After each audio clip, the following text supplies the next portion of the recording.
আমাদের ট্রেক শেষ হতে চলেছে। দেখেছেন সবাই সামিটে পৌঁছে গেছে। টটুংলা আমরা আলটিমেটলি জয় করলাম।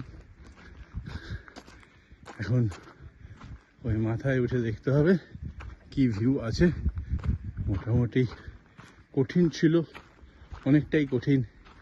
10 কিলোমিটার আঁকা বাঁকা পথ, পাথরে রক এবং যেখানে সেখানে প্রচুর পরিমাণে আইস, গ্লেসিয়ারের উপর দিয়ে হাঁটতে হাঁটতে আমরা পৌঁছেছি এখানে।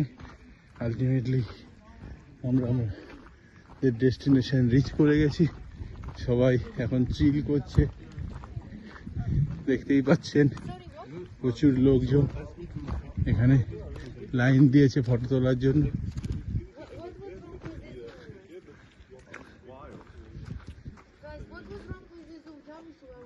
সবাই পৌঁছে গেছে।